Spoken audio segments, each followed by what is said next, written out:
एक राजा बहुत बलवान था,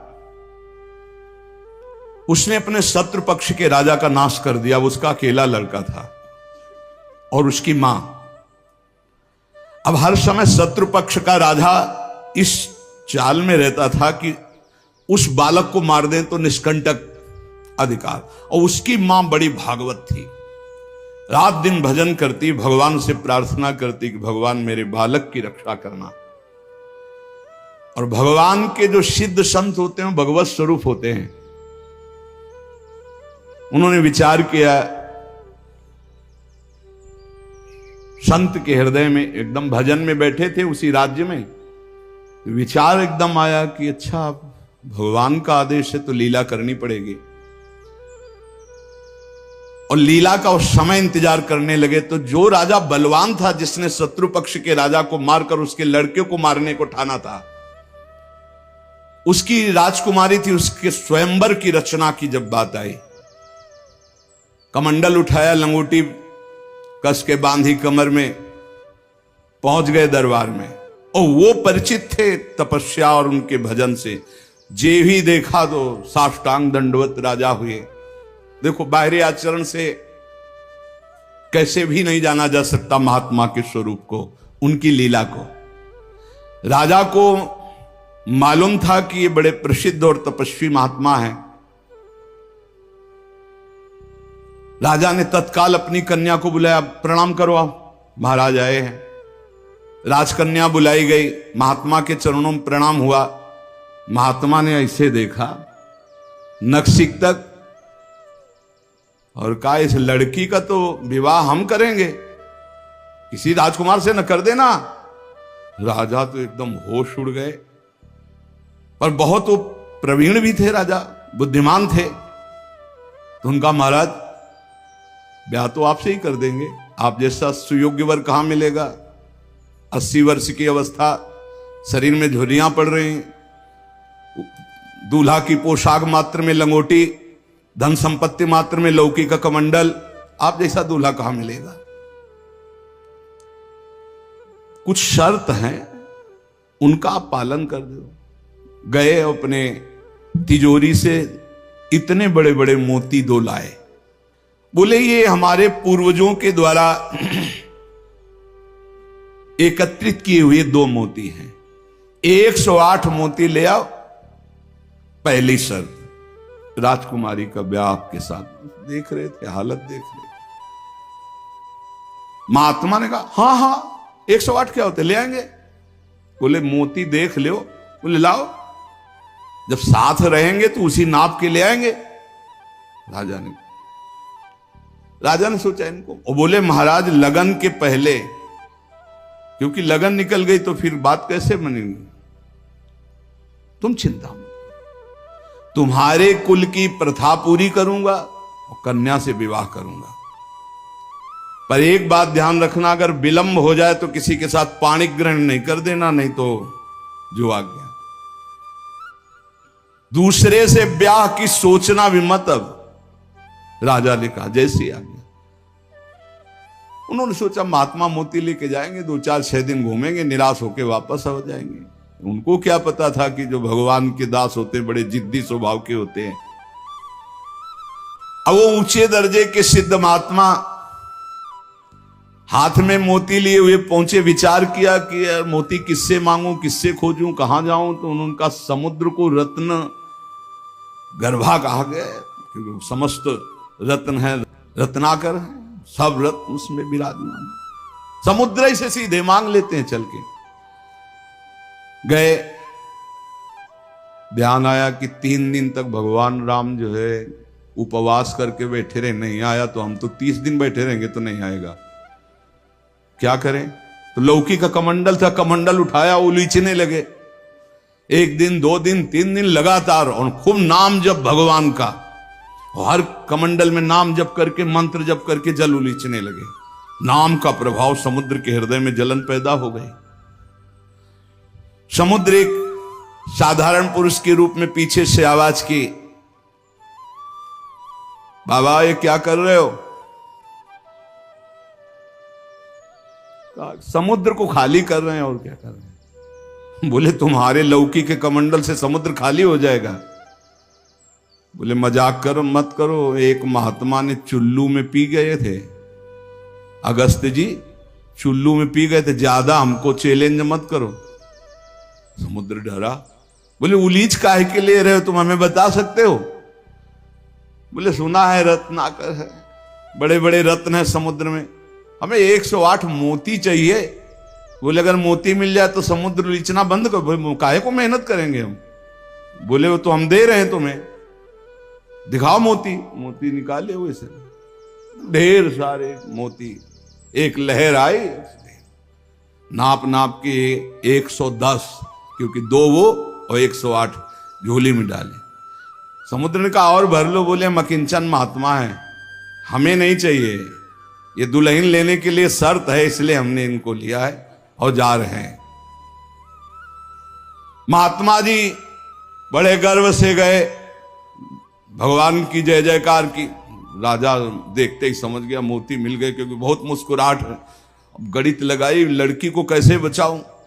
बोले हाँ महाराज। बोले ये ले 110, 2 ही तुम्हारा और 108 ही। बोले महाराज जी आपसे कहा था कि कुछ शर्तें हैं, एक तो पूरी हो गई, दूसरी एक है कि हमारे शत्रु पक्ष के राजा का वध तो मैंने कर दिया, उसका एक लड़का है, उसकी खोपड़ी तुम हमें ले आओ। महात्मा जी ने विचार किया कि सारा खेल भगवान के इशारे से तो उसी की रक्षा के लिए हो रहा है। भगवान ज्ञान समुद्र है। बोले अवश्य उसकी खोपड़ी लाके देता हूं अभी। उसका जो कुमार है उसको हर समय मंदिर में बैठाल करके खूब कीर्तन भजन करवाती उसकी मां, क्योंकि उसको पता था भगवान ही समस्त मंगलों का विधान करने वाले हैं। अब महात्मा जी उसके राज्य में गए, जे ही राजमाता ने देखा दरबार में संत आए, प्रणाम किया, महल में ले गई, बढ़िया उनको भोग पवाया और कहा प्रभु आज्ञा कीजिए, कैसे आगमन हुआ? स्वाभाविक दर्शन या कोई आदेश पालन? आदेश पालन नहीं, तुम्हारे लड़के की खोपड़ी ले जानी, तुम्हारे जो दुश्मन राजा है उसने मंगाया है। सहम गई।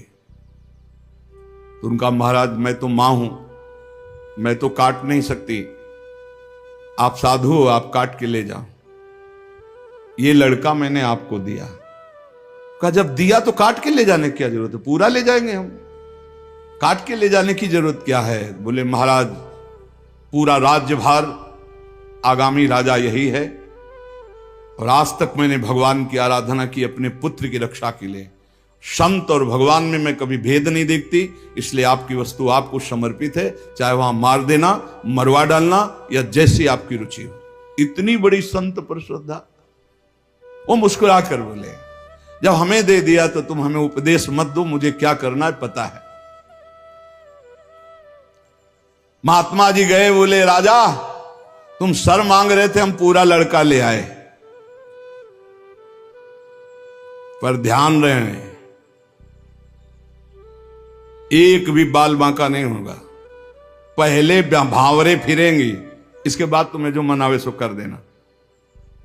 राजा ने बहुत खुश हुआ, बोले बंदी नहीं, बिल्कुल ऐसे ही राजकुमार की तरह बैठा लो, हमारा ब्याह हो जाएगा, हम दुल्हन लेके चले जाएंगे, फिर तुम्हारा जैसा मनावे वैसा करो। राजा राजी हो गया, सिंहासन पड़ा, राजकुमार की तरह बैठा, दुल्हन सजा, तो सब शर्त पूरी हो गई थी। वर पक्ष की जहां बैठक वहां बैठे महात्मा जी, वही जनाती वही बराती, उनके कौन कोई तो था ही नहीं। महात्मा जी विवाह मंडप के नीचे बैठे हैं, आचार्य आए, पूरा दूल्हा भेष सजाया गया महात्मा जी का, लंगोटी में, केवल लंगोटी कमंडल, संत की लीला। कन्या आई, महात्मा ने कहा रुको, एक बार देखा तुम्हारे योग्य नहीं हो, हे राजा ये तुम्हारी लड़की हमारे योग्य नहीं। तो महाराज आप ही बोले थे, अब मतलब अब बेइज्जती तो मत करो, बिल्कुल भावरे पड़ने वाली। लड़के की तरफ देखा, हे यहां खड़े हो बगल में, ये योग्य है, तुम्हारी लड़की की एक, चुप, ब्याह कर इसके साथ, तुरंत अपने तपोबल से उस लड़के का ब्याह कराया।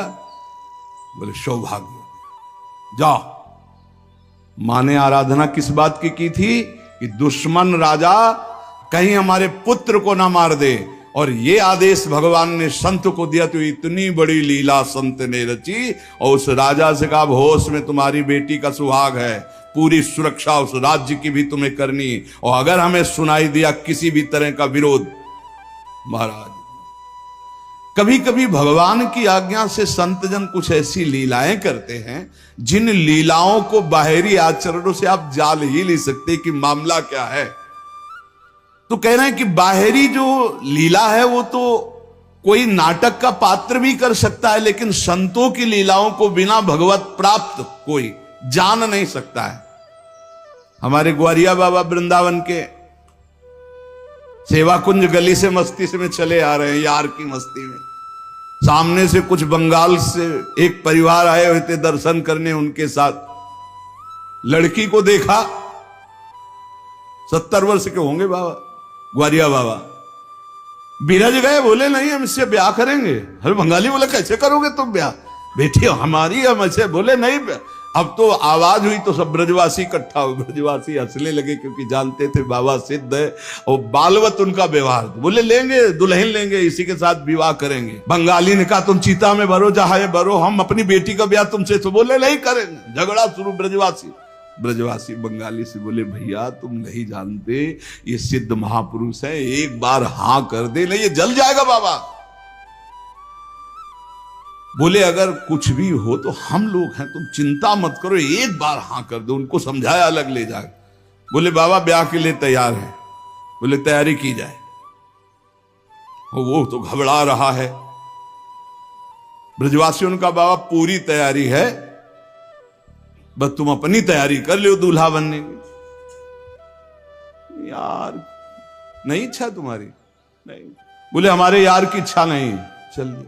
संतों की बाहरी लीलाएं ऐसी, जो सिद्ध पुरुष होते हैं उनको लोक व्यवहार की, क्योंकि वो अब सबको भगवत स्वरूप देकर एक आनंद लीला उनकी चलती रहती है। तो कह रहे कि नाटक करना गंभीरता का, ये सब ये तो नाटक पात्रों में हो सकता है, लेकिन भगवान के संतों की अभिनय की बुद्धि नहीं होती, वो स्वाभाविक भगवत प्रेरित लीलाएं उनकी होती रहती। बोले मिताहार, आधा किलो देसी घी, किलो 1.5 किलो रबड़ी, आधा किलो 1 किलो दाल सब्जी, ऐसी रोटी बीता से ना पी जाए। जब कोई देखे है चल उधर देख, और प्रसाद पाए। संतों की तो लीलाएं जान नहीं सकते। 10 ग्राम संख्या एक बीजा में मर जाए। जो भगवत प्राप्त महापुरुष है उनकी अलग अलग लीलाएं होती हैं। इसलिए कह रहे जो सिद्ध पुरुष है उनको बाहरी आचरण, अगर वास्तविकता आपको देखनी साधुता की तो मुमुक्षुता में देखिए, या जो साधक तन्मयता पूर्वक भजन में लगे उनको देखिए। सिद्ध पुरुषों से आप पहचान नहीं सकते कि किस कोटि के महापुरुष है। संत आंतरिक क्षमता से युक्त होते हैं। क्या भक्ति से ऐसी ऊंचाई प्राप्त होती? ज्ञान से और भक्ति से, दोनों से ऊंचाई प्राप्त होती है। या कोई ज्ञान मार्ग का उत्तम पथिक या भक्ति मार्ग का उत्तम पथिक। अज्ञानी पुरुष तो प्राप्त समझ ही नहीं सकता संत महापुरुषों की चेष्टाओं को। तो क्या अपने को सबसे श्रेष्ठ समझते हैं संत? नहीं नहीं नहीं, सबको अपने से श्रेष्ठ समझते हैं भक्ति के संत, और सबको आत्मस्वरूप समझते हैं ज्ञानी संत। अपने से सबसे श्रेष्ठ समझते हैं भक्त सिद्ध संत। सो अनन्य गति जाके असमति न टरे हनुमंत, मैं सेवक सचराचर रूप स्वामी भगवंत। मैं सेवक हूं, चराचर जगत मेरे भगवान का स्वरूप है, ये सिद्ध भक्त का। और जो ज्ञानी होता है वो सर्वम खलमिदम ब्रह्म, वो ब्रह्म स्वरूप अपने आत्मस्वरूप का अनुभव करके नानात्व का विस्मरण कर देता है। भक्त समस्त विश्व के लिए भजन करता है। देखो साधक अपने लिए भजन करता और सिद्ध किसके लिए भजन करता? विश्व के लिए। सिद्ध पुरुष का तन मन और भजन, ये प्रत्येक चेष्टाएं जगत मंगल के लिए होती है, उनका अपने लिए कुछ नहीं होता। जैसे साधक परेशान रहता, मेरा कल्याण हो जाए, उसके लिए भजन साधन कर, सिद्ध पुरुष का नहीं। उसकी सारी भजन साधन की चेष्टाएं, सब जितना दिनचर्या है वो जगत मंगल के लिए होता है। सब पूरे संसार को देते रहते, तुम्हारा मंगल हो, तुम्हारा कल्याण हो। उनके पास कोई चीज नहीं रहती, कोई चीज नहीं, सब पर भगवान का अधिकार, सब भगवत स्वरूप जगत, इसलिए अपना कुछ नहीं। बड़ा ऊंचा भाव होता है भक्त का, जो सिद्ध महापुरुष होता है। जब तक देखो संतों की चेष्टाओं को नहीं जान पाओगे, उनका जो भाव होता है बड़ा विचित्र होता है। एक नाव में बहुत से लोग बैठे हुए थे, संत भगवान भी बैठे हुए थे, आराम से नाव चली जा रही थी, सब इधर उधर की बातें कर रहे थे। संत तो एक उन्मत्त अवस्था में। नाविक ने कहा, सावधान, नाव भंवर में फंस रही है, अब डूबने वाली है। संत भगवान का कमंडल था, फौरन ढक्कन हटाया और भर भर करके नदी से पानी नाव में डालने लगे। अरे वो ये क्या कर रहे हो? किसी के नहीं सुन रहे थे, 10-12 कमंडल तो डाल ही चुके थे। इतने में नाविक ने कहा, भगवान की कृपा से नाव भंवर से निकल गई, बचने का संकेत है। जो कमंडल से डाला था बाहर फेंकने लगे। सबने पक्का समझ लिया, जब डूबने वाली थी तो नदी से पानी डाल रहे थे, और जब बचने वाली है तो नाव से बाहर डाल रहे थे। वे पागल दिमाग के हैं। लेकिन वो नाविक बहुत से संतों को पार किए थे। तुम मत करना ऐसा, ये सिद्ध पुरुषों की बात कह रहे हैं। हाँ, जो कि हम भी सिद्ध ही दिखाने के लिए ऐसा कुछ करें तो पिट जाओगे। वहां सिद्धों की एक अलग भागवतिक महिमा भी होती है। बाहर गए तो सब चले गए थे, उसके बाद साष्टांग प्रणाम किया। नाविक ने कहा, महाराज जी इतना तो आप कृपा करके बता ही दीजिए, क्योंकि मैं प्रायः संतों को यहां से पार करता रहता हूं, तो संत कृपा हम पर है। आपके देखने से लगता है कि आप भजन में उन्मत्त रहते हैं। फिर आपकी ये चेष्टा मेरी समझ में नहीं आई। जब मैंने कहा नाव डूबने वाली तो आपने नदी से पानी इधर, और जब मैंने कहा बचने वाली तो नाव से नदी में डालने लगे। इसका मतलब क्या था? तो उनका जब हमें यह पता चला आपके मुख से कि भगवान डुबोना चाहते, तो हमने कहा भगवान की इच्छा में 10 कमंडल हमारे, तो हम डालने लगे। जब कहा बचाना चाहते तो हमने सोचा भगवान जब बचाना चाहते हैं तो हम भी सहयोग करें। तो जो डाला था वो बाहर कर दिया। जोई जोई प्यारो करे सोई मोई, भावे भावे मोई, जोई सोई सोई करें प्यारे। जो इस सिद्धावस्था को प्राप्त है वो भगवान की रुचि में रुचि मिला के चलते हैं। ऐसा आप मत करना, वो सिद्धों की अलग लीला होती है। तो यहां कह रहे हैं जो भक्ति में जो परिपक्व महापुरुष है वो सारे जगत को भगवत स्वरूप मानकर अपने तन मन भजन के द्वारा सबका मंगल करते रहते हैं, सबका हित करते रहते हैं। संतों में भागवती का आवेश होता है, वो बनावटी नहीं होता। भागवती का, उससे जगत मंगल होता रहता है। बनावटी खूब गड़ छोल करके वचन बोलना, खूब लच्छेदार भाषण करना, ये तो बुद्धि की दरा से हो सकता है। लेकिन जो संतों में एक भागवतिक होता है, उसी से जगत मंगल होता है, उसी से जन कल्याण होता है। उसमें टुटका और जंतुर और कलावा और राख हो, इनकी कोई जरूरत नहीं होती। उनकी दृष्टि मात्र से, वचन मात्र से जगत मंगल होता है। मुद मंगलमय संत समाजू, जो जग जंगम तीर्थ राजू। चलते फिरते साक्षात तीर्थराज हैं, जो दरस परस अघनाश बास निज संग करो दिन। जिनके दर्शन मात्र से, स्पर्श मात्र से बड़े बड़े पाप नष्ट हो जाते हैं, ऐसे भगवान के प्रेमी संत जन होते हैं। तो क्या जैसे अज्ञानी मनुष्य को देह में ममता होती है, आसक्ति होती है, वैसे क्या संतों को भी अपनी देह प्यारी होती है? वैसा कि मैं पुरुष हूं और ऐसा अभिमान होता है? बोल के बिल्कुल नहीं। विशुद्ध ज्ञान और विशुद्ध प्रेम में मिट जाता है, बिल्कुल नहीं रहता। एक बार यही प्रश्न किया था एक भैरव सिद्ध करने वाले ने आद्य गुरु भगवान शंकराचार्य जी से जाकर कि आपका ब्रह्मबोध होने के कारण शरीर से कोई राग नहीं है? बोले नहीं। बोले हम आपकी गर्दन उतार के ले जाए, हमारी भैरव यज्ञ पूर्ण हो जाएगी तो मैं सिद्ध हो जाऊंगा, क्योंकि आपको शरीर से कोई राग तो है नहीं, मिथ्या है आपकी दृष्टि में। बोले पक्का, पर अभी जो उतारोगे तो शिष्य लोग हैं, ये तुम्हारा हित कर सकते हैं। कल 4 बजे आना, यहीं पीपल के नीचे मैं ध्यानस्थ दूंगा, सर उतार ले जाना।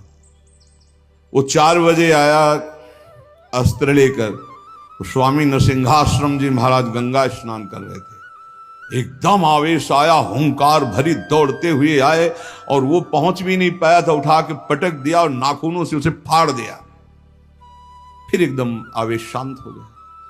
तब ये भगवद आवेश, ये जो बड़े महापुरुषों के चरित्र हैं, ये बड़े शिक्षास्पद भी होते हैं और ये अलौकिक भी होते हैं। कभी कोई महापुरुषों की नकल ना करे, हमारी प्रार्थना है कभी नकल न करे कि हमारे गुरुजी ऐसे, तो नहीं, जो गुरुजी के उपदेश है उनके अनुसार चले। बड़े सिद्ध महापुरुषों के बड़े विचित्र विचित्र लीलाएं होती हैं। महापुरुषों की बाह्य चेष्टाओं को बिल्कुल नहीं समझा जा सकता, इसलिए कभी उनकी परीक्षार्थ ये जांच न करे कि हम बाहरी आचरणों से उनको, हम आपको सत्य कहते, बड़े बड़े महापुरुषों से मिले, आप कदापि नहीं जान सकते, कदापि नहीं जान सकते कि ये किस कोटि के महापुरुष हैं, किस कोटि के महापुरुष है। बहुत बहुत ही बड़े बड़ों को संशय हो जाए कि ऐसा नहीं हो सकता। जैसे भक्त संपूर्ण विश्व को साक्षात अपना इष्ट देव मानता है, काम पड़ने पर विश्व हित के लिए प्राण त्याग सकता है, क्या ज्ञान मार्ग में चलने वाला सिद्ध महात्मा भी ऐसा कर सकता है? हां, पहली बात तो उसकी दृष्टि में देह का, ऐश्वर्य का मूल्य ही नहीं है, तो उसको समर्पित करने में क्या देर लगेगा। अतएव अगर सुख पहुंचाने की जरूरत पड़े जगत को, तो ज्ञानी महात्मा अपने प्राण दे सकता है, जैसे भक्त अपने प्राण दे देता है। क्या ऐसे सिद्ध महापुरुषों के आचरण अनुकरण करने चाहिए? हां, जो आचरण उनके उपदेश से मिलते हो। सच्ची मानिए बहुत मुश्किल है, जो बड़े महापुरुष, शुद्ध महापुरुष, भगवत प्राप्त महापुरुष है, बहुत मुश्किल है, क्योंकि जब तक शरीर भान रहता है, जब तक साधना रहती, तब तक आचरण आप देख सकते हो। बहुत सावधान, अगर वैराग्य देखना है तो साधक में देखिए, और तितिक्षा और ज्ञान मार्ग की चढ़ाई देख ली तो मुमुक्षता में देखिए। न ज्ञान सिद्ध और न भगवत भक्ति के सिद्ध महापुरुषों में आप उनको फिर पहचान नहीं सकते, फिर नहीं पहचान। बड़ा विचित्र खेल है। आचरण वही महापुरुषों के अनुकरणीय है जो उनके उपदेश से मिलते हों। केवल आचरण जो उपदेश से मिलते हो बस पकड़ लीजिए, उनके सब आचरण अनुकरणीय नहीं है। एक एक उनके आचरण आपको भगवत प्राप्ति करा सकते हैं, पर वो आचरण जो उनके उपदेश से मिलते हों। बिल्कुल आप लोग बिल्कुल समझ ही नहीं सकते हैं, नहीं समझ सकते। हमने देखा है महापुरुषों को, पर उनके साथ बिल्कुल ऐसे रहा जाता है जैसे बच्चा, बालवत, जैसे छोटा बालक घरौंदे बनाता है, खेलता है, कुछ मिनट में बिगाड़ कर चल देता है। महापुरुषों की बड़ी विचित्र गति होती, इसीलिए लिखा है मात संगस्तु दुर्लभ हो। फिर एक शब्द लिख दिया देवर्षि नारद जी ने, अगम्य हूं, आप निर्वाह नहीं कर सकते हो, अगर कर ले गए तो अमोघस्य, निश्चित भगवत प्राप्ति, निश्चित भगवत प्राप्ति। एक बार महाराज चक्रवर्ती सम्राट मरुत 100 यज्ञ का अनुष्ठान किया, और 100 यज्ञ करने वाला देवराजेंद्र का अधिकारी हो जाता है। जो पद है वो, देवराजेंद्र ने सोचा कि अब कैसे रोका जाए, तो उन्होंने वशिष्ठ जी से सीधे जाके, तो वशिष्ठ जी खड़े होकर आदर किए, क्योंकि त्रिभुवनपति देवराजेंद्र देवताओं के। देवराजेंद्र ने कहा हम यज्ञ के लिए तुम्हें आचार्य रूप में, तो उनका मरुत ने पहले मुझे स्वीकार कर रखा है क्योंकि मैं उनका कुलगुरु हूं। तो उनका मनुष्य की स्वीकृति से ज्यादा देवताओं की स्वीकृति होती है। मैं देवराज हूं, मैं आपसे निवेदन कर रहा हूं कि मैं आचार्य पद में आपको स्वीकार करता हूं, क्या यह शास्त्र सम्मत नहीं है? उनका ये तो शास्त्र सम्मत है, पहला अधिकार आपका ही है, आप यज्ञ भोक्ता देवता, इसलिए मैं स्वीकार करता हूं आपका आचार्य पद, यज्ञ कराने मात्र के लिए। वैसे देवताओं की कुलगुरु तो भगवान बृहस्पति देव हैं।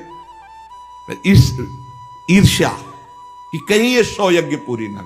अब महाराज मरुत को जवाब दे दिया कि हम नहीं करा सकते। संकल्प पूर्ति महापुरुष इस पर बहुत ध्यान देते हैं कि जो हमने नियम लिया उसकी पूर्ति हो।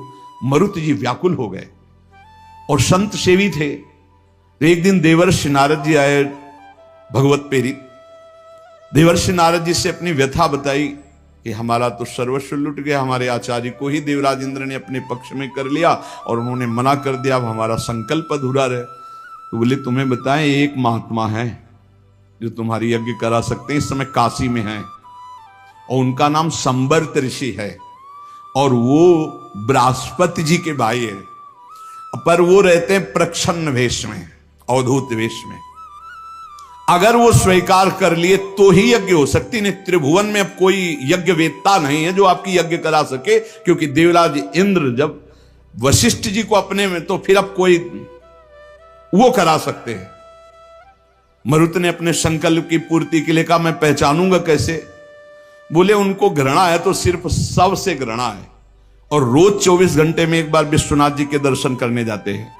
तो विश्वनाथ जी के मार्ग में आप 100 रख देना, जो अवधूत विचक करके भागता नजर आवे तो जान लेना वो महाराज संबर्त ऋषि हैं। ऐसा ही किया महाराज मरुत ने।